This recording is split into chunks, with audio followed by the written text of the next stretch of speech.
कहते हैं गलती अगर एक बार हो तो वो गलती होती है, लेकिन उसी गलती को बार बार दोहराया जाए तो वो आगे चलकर परंपरा बन जाती है। और शायद यही वजह रही कि भारत में 1975 की इमरजेंसी के बाद दोबारा कभी किसी सरकारों ने हिम्मत नहीं की इमरजेंसी लगाने की, क्योंकि वो दुर्दशा भारत ने देखी थी। लेकिन भारत के पड़ोस में एक देश ऐसा है जो इस पैटर्न पर चलता आ रहा है कि वहां पर आर्मी आकर के कू करवाती है, तख्ता पलट होता है, सरकार बदल जाती है। फिर दूसरी सरकार को जब गिराना होता है तो दूसरी सरकार भी, अपोजिशन भी ऐसे ही करती है, उसके बाद सत्ता पर काबिज हो जाती है। चुनाव अगर होते हैं तो उसमें अपोजिशन के लगभग सारे लीडर्स जेल में होते हैं, और चाहे चाहे खालिदा जिया हो चाहे शेख हसीना हो, दोनों के टाइम पर यही होता है। वो रहेंगे तो वो उनके सारे लीडर अंदर रहेंगे, ये रहेंगी सत्ता में तो इनके सारे लीडर अंदर रहेंगे। अभी भारत के पड़ोस में बांग्लादेश में स्थिति ये आ गई है कि एक बार फिर से सुनाई पड़ रहा है कि एक बार फिर बांग्लादेश में तख्ता पलट होने वाला है, और ये तख्ता पलट आर्मी की मदद से की जाएगी, जैसा कि हर बार होता है। बांग्लादेश के जो आर्मी चीफ हैं वो थोड़ा सा अब नाराज दिख रहे हैं मोहम्मद यूनुस से, और मोहम्मद यूनुस को बिल्कुल समय नहीं देना चाहते हैं चुनाव कराने के लिए, क्योंकि ऑलरेडी काफी लंबा समय हो गया है। आपको अगर याद हो तो 5 अगस्त के टाइम पर इस बार 2024 में शेख हसीना को वहां से भगाया गया था। शेख हसीना से कहा गया था 15 मिनट के अंदर अंदर देश छोड़ दो, वरना कुछ भी हो सकता है, यहाँ की जनता बहुत उग्र हो गई है। तो इसको देखते हुए बांग्लादेश छोड़ करके शेख हसीना को जाना पड़ा था। मैंने आपको एक वीडियो के माध्यम से ये बताया था, बांग्लादेश में तख्ता पलट हुआ था और शेख हसीना देश छोड़ करके भागी थी, और भागकर कहाँ गई, भारत की शरण में आई, जैसे एक बार पहले 2009 में उनके साथ सेम हो चुका था। 2009 में भी वो भारत की ही शरण में आई थी, हालांकि फिर गई, उसके बाद फिर ये प्रधानमंत्री बनी। इस बार भी कुछ ऐसा ही पैटर्न होता हुआ नजर आ रहा है। खबरें आ रही हैं कि बांग्लादेश में तख्ता पलट की स्थिति फिर से बन गई है। वहां के आर्मी चीफ और वहां पर जो कार्यवाहक प्रधानमंत्री के रूप में अभी देख रेख कर रहे हैं बांग्लादेश की, मोहम्मद यूनुस, इनके बीच में खटास चल रही है। वहां के आर्मी प्रमुख हैं जनरल वकारुज्जमान। वकारुज्जमान ये वही आर्मी चीफ हैं जो शेख हसीना के द्वारा नियुक्त किए गए थे, और ऐसा माना जाता है कि उनके रिश्तेदार ही लगते हैं। लेकिन इन्हीं की वजह से शेख हसीना को जाना पड़ा था, मतलब ये भी नहीं कंट्रोल कर पाए थे उस समय की स्थिति को, और इन्होंने ही सजेस्ट किया था कि कम से कम देश छोड़ करके चली जाओ, जान तो बची रहेगी, बाद में देखा जाएगा जो भी स्थिति होगी। तो इनको मतलब बहुत ज़्यादा शेख हसीना की तरफ झुका हुआ या फिर बहुत ज़्यादा मोहम्मद यूनुस की तरफ झुका हुआ नहीं माना जाता था। इसीलिए नेगोशिएशन के लिए, भारत से नेगोशिएशन के लिए वहाँ के आर्मी चीफ को एक बेहतर व्यक्ति, कहते हैं ना कि सबसे बुरों में जो सबसे ठीक ठाक हो, उन बुरों में उनमें से कुछ ठीक हो, कम बुरा हो, उसको चुनते हैं। तो वो यही थे वहाँ के आर्मी चीफ, तो उनसे नेगोशिएशन की बातचीत चला करती थी। लेकिन अभी वहाँ पर खुद ऐसी स्थिति आ गई है, वहाँ के सेना प्रमुख अभी गए रूस, मॉस्को गए, इसके अलावा और भी तरह तरह की मीटिंग्स कर रहे हैं। ऐसी खबरें ये भी आ रही थी कि आईएसआई आप जानते हो, पाकिस्तान की इंटर सर्विस इंटेलिजेंस, वहाँ की खुफिया एजेंसी, वो जो भारत के भी मामलों में टांग अड़ाती रहती है, बांग्लादेश के मामलों में भी, तो वो जो है बांग्लादेश के सेना में दो फाड़ करना चाहता था। अभी कुछ दिन पहले आया हुआ था यहाँ पर मीटिंग करने, और इसके बाद यहाँ पर भी आकर के उसने काफ़ी सारी मीटिंग्स वगैरह की थी, तो काफ़ी न्यूज़ बनी थी। इस सब के बारे में डिटेल में जानेंगे, लेकिन एक ज़रूरी बात साथियों, बहुत ज़रूरी यह है कि राफेल का स्टैटिक जीके 3.0 आ गया है। 3 साल के बाद इसका अपग्रेडेड वर्जन लॉन्च किया गया है। तो इसमें सारे चीज़ें जो डाटा है वो सब अपडेट कर दिया गया है वर्तमान समय की स्थिति के अनुसार, क्योंकि स्टैटिक में भी बहुत सारी चीज़ें समय के अनुसार चेंज होती हैं। फॉर एग्जांपल जैसे कि विश्व विरासत स्थल हो गया, तो 2022 में संख्या 2021 में कम थी, अब संख्याएं बढ़ गई हैं, जीआई टैग्स बढ़े हैं, बहुत सारी चीज़ें चेंज हो जाती हैं। तो स्टैटिक जीके बिल्कुल अपग्रेडेड तरीके से ये लॉन्च किया गया है। साथ ही साथ में इसमें कुछ और नए चैप्टर्स जोड़े गए हैं, जिससे स्टैटिक जीके पूरा कवरेज हो जाता है आपका। तो ये राफेल नाम भी मैंने दिया है, जैसे राफेल का कोई तोड़ नहीं है, वैसे इस स्टैटिक जीके का कोई तोड़ नहीं है। सैंपल के तौर पर अगर आप देखना चाहोगे तो ये देखिए 32 चैप्टर्स हैं, ये मैं पीडीएफ दूंगा तो आप सैंपल्स देख लेना।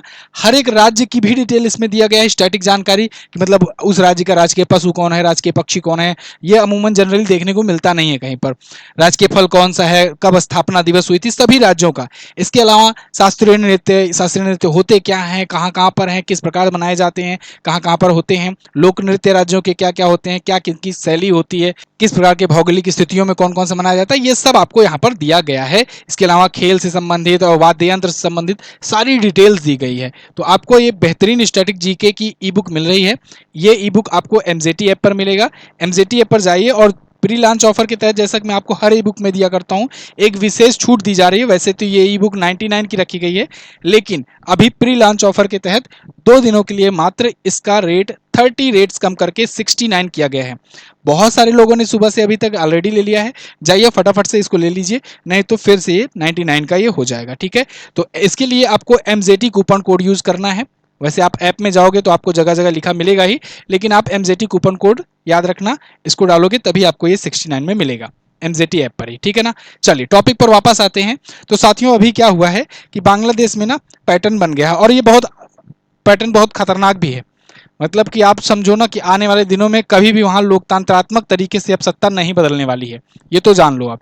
जैसे पाकिस्तान है, पाकिस्तान में इतिहास में आज तक कोई भी प्रधानमंत्री अपना 5 साल का कार्यकाल नहीं पूरा कर पाया है। सोचो कितनी बुरी दशा है। वहां पर एक सरकार होती है, वो चल ही रही होती है कि उसकी सरकार गिरा दी जाती है। हाँ, थोड़ा सा वहां कायदे से मैनर में दिया जाता है, वहां आर्मी का दबाव रहता है ज़्यादा, आर्मी ही एक प्रकार से कंट्रोल करती है, तो थोड़ा सा दुनिया भर को दिखाने के लिए वहां पर, और एक तो भिखारी टाइप के देश हैं ज़्यादा, तो उनको खरीद फरोख्त वहाँ ज़्यादा हो जाती है। वहाँ सांसदों को खरीद लिया जाता है। पता लगा अमेरिका पैसा भेजा, अगर अमेरिका की बात नहीं मानता है कोई लीडर, तो अमेरिका सत्ता पलटवाना चाहता है, तो उनके कई सांसद को दूसरी तरफ वाले के लिए खरीद लेता है, वो दूसरी तरफ आकर सपोर्ट कर देते हैं और वहाँ पर सत्ता पलट जाती है।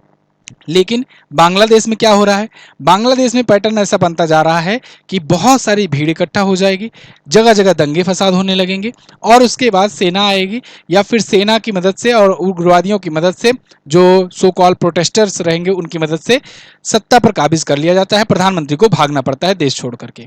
और उसके बाद जब दूसरी पार्टी आ जाती है तो वो क्या करती है कि दूसरी अपने अपोजिशन को या तो पूरा तरीके से बैन कर देगी, उनके लीडर्स को जेल में डाल देगी, बहुत सारी मुकदमे उन पर कर देगी, केसेस कर देगी। ऐसे ही यहाँ पर हो रहा है। मोहम्मद यूनुस भी आए तो ऐसे ही किए। मोहम्मद यूनुस खालिदा जिया की वकालत करने की तरफ से आए थे, हालांकि इन्होंने कहा कि हम कुछ दिनों में करा देंगे चुनाव, लेकिन अभी तक चुनाव हो नहीं पाया है, अभी भी इनको समय चाहिए। जबकि वहाँ के जो आर्मी प्रमुख हैं, इनका ये कहना है कि नहीं, अब जल्द से जल्द चुनाव होना चाहिए, चुनाव जल्द से जल्द करा देना चाहिए, नहीं तो तख्तापलट की स्थिति बन जाएगी। और इनका ये कहना है, देखो मोहम्मद यूनुस क्या किए पिछले दिनों में, ये शेख हसीना की पार्टी जो है अवामी लीग, इसको पूरी तरीके से बैन कर दिए। मतलब अपोजिशन ही खत्म। जब अपोजिशन ही खत्म तो चुनाव क्या लड़ोगे भाई, खुद ही अपने आप को घोषित कर दो तानाशाह। तो इनका लेकिन ये मानना था कि नहीं, अपोजिशन को भी लाया जाए और एक फेयर चुनाव हो। तो इस वजह से अब यहाँ बातचीत चल रही है। अब इसमें बिचौलिया मध्यस्थता ये करने के लिए रूस की शरण लेना पड़ा है इनको, क्योंकि इधर भारत से दुश्मनी मोल ले लिए हैं, भारत से रिश्ते अच्छे नहीं हैं, और भारत की तरफ अगर ये जाएंगे तो फिर ये वैसे ही नाराजगी व्यक्त करेंगे, जाकर के चाइना के पास और अमेरिका के पास जाकर चिल्लाएंगे नहीं तो भारत दखल कर रहा है। तो भारत भी इस मामले में पड़ना भी नहीं चाहता है अभी, वैसे भी इनसे रिश्ते अभी ठीक ठाक चल नहीं रहे हैं कुछ खास।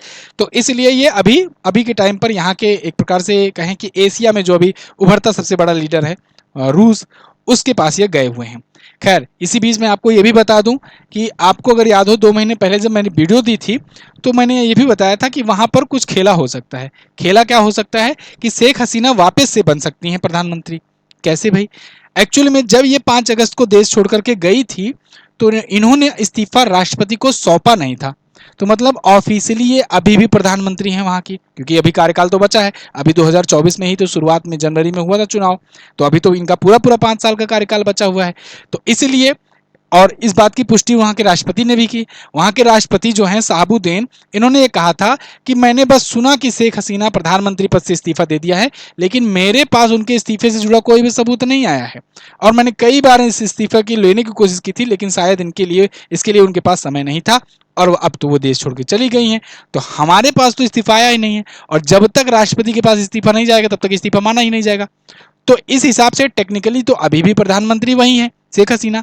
अगर अब मान लो तख्ता पलट हो जाता है, अगर मान लो मोहम्मद यूनुस के खिलाफ विद्रोह, मतलब वैसा माहौल बनाया जाता है जैसे अभी बना था, माहौल बनाया जाता है, मोहम्मद यूनुस को भगा दिया जाता है कि फिर जाओ भैया अमेरिका या फिर कहीं और जाकर ब्रिटेन वगैरह में भाग कर रहो फिर से। तो अगर ये जाते हैं तो शेख हसीना को वापस बुलाया जाएगा, और चूंकि ये प्रधानमंत्री अभी तक हैं, इस्तीफा नहीं दिए हैं, तो ये फिर से हो सकती है सत्ते पर कायम। तो खैर, यहाँ पर देखिए बात ये चल रही है कि बांग्लादेश में अंतरिम सरकार के मुखिया मोहम्मद यूनुस और देश के सेना प्रमुख जनरल वकारुज्जमान के बीच दरार बढ़ती जा रही है। सेना प्रमुख जनरल जमान ने तत्काल कमांडरों की एक अहम बैठक बुलाई है। बांग्लादेश के आर्मी चीफ अब चुनाव को लेकर के मोहम्मद यूनुस को समय देने को तैयार नहीं है। चाहते हैं कि जल्द से जल्द चुनाव की घोषणा हो और उनकी सबसे बड़ी चिंता विदेशी हस्तक्षेप के कारण अस्थिरता है। मतलब इनकी चिंता ये भी है कि कोई विदेशी हस्तक्षेप हो सकता है जो कि ना हो, ये चाहते हैं ये जमान साहब, ठीक है, वहां के सेना प्रमुख। अब इसमें इनका ये कहना है कि सूत्रों के मुताबिक जनरल जमान की योजना देश के दो प्रमुख राजनीतिक पार्टियों को, जो कि शेख हसीना की अवामी लीग और खालिदा जिया की बांग्लादेश नेशनलिस्ट पार्टी, इनको साथ में लाना और देश के लिए चुनाव में हिस्सा लेने के लिए तैयार करना है। जबकि मैंने आपको बताया मोहम्मद यूनुस ने क्या किया है, अवामी लीग को पूरी तरीके से बैन कर दिया है वहां पर। इसके बाद सेना की सबसे बड़ी चिंता यूनुस सरकार के कार्यकारी आदेशों के जरिए कैदियों की रिहाई है। अब ये क्या करते हैं ना, मोहम्मद यूनुस चूंकि वहां पर एक अंतरिम रूप से वह प्रधानमंत्री की पोस्ट पर हैं, कार्यकारी केयर टेकर के रूप में हैं वहां पर, तो ये क्या कर रहे हैं ना कि बहुत सारे डिसीजन ऐसे ले रहे हैं जो आवामी लीग के खिलाफ हो और बहुत सारी डिसीजन ऐसे ले रहे हैं जो वहां के देश के खिलाफ भी हो।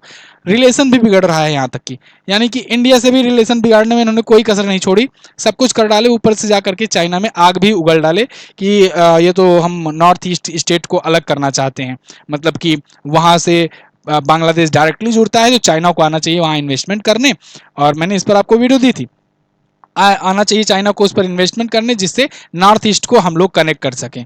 तो इसका मतलब यही हुआ कि ये चाह रहे हैं कि भारत से कनेक्टिविटी हटे। उल्टा भारत ने इनके ही खिलाफ एक्शन ले लिया। भारत ने कहा चलो ठीक है, तुम ऐसा करो कि तुम अब दूर ही रहो, तुमको बहुत दिन से सेवा दे दिए, तुम पहले एक तो बिजली का बिल चुकाया करो, बकाया है जो उसको चुकता करो। दूसरा चीज, जो हम तुम्हारे थ्रू करते थे व्यापार ट्रेड वगैरह अपने पूर्वोत्तर राज्यों में जाने के लिए, अब वो तुम्हारे थ्रू ना करके अब हम म्यांमार के थ्रू करेंगे। अभी आज की सुबह की करंट अफेयर मैंने आपको बताया था परियोजना के बारे में।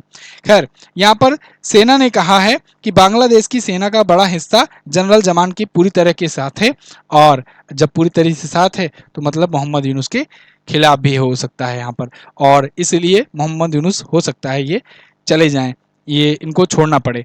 जनरल जमान की दूसरी चिंता है कि मोहम्मद यूनुस को लेकर सेना में विभाजन का प्रयास हो रहा है।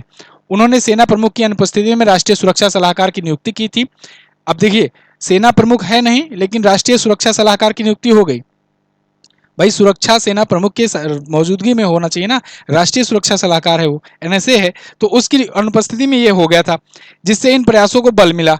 मोहम्मद यूनुस ने अपनी विश्वास पत्र खलीलुर रहमान को एक एनएसए बनाया है। खलीलुर रहमान अमेरिकी नागरिक हैं और म्यांमार में सैन्य अभियान को लेकर के ये अमेरिकी प्लान में भी शामिल होने के लिए बांग्लादेश सेना पर दबाव बना रहे हैं।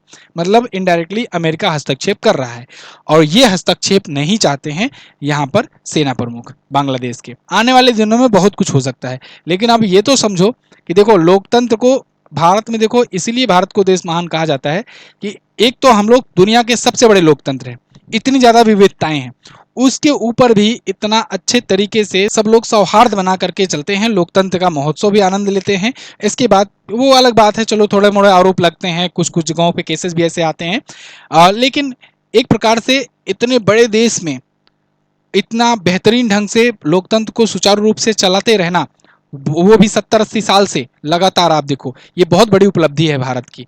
और यही बगल के ही दो पड़ोसी, दो क्या, नीचे आप देख लो श्रीलंका है, ऊपर देख लो नेपाल है, यहाँ पर भी ऐसी स्थिति है। नेपाल में भी क्या स्थिति है कि दो पार्टियां हैं, गठबंधन करके कभी वो प्रधानमंत्री कभी वो प्रधानमंत्री, कभी उनकी सत्तागिरी कभी उनकी सत्तागिरी, तो ये दोनों खेला करते रहते हैं। नीचे अभी श्रीलंका में भी स्थिति बहुत गड़बड़ आई थी, हालांकि भारत ने उसमें बहुत सपोर्ट किया, जिसके बाद वो अब स्थिर है।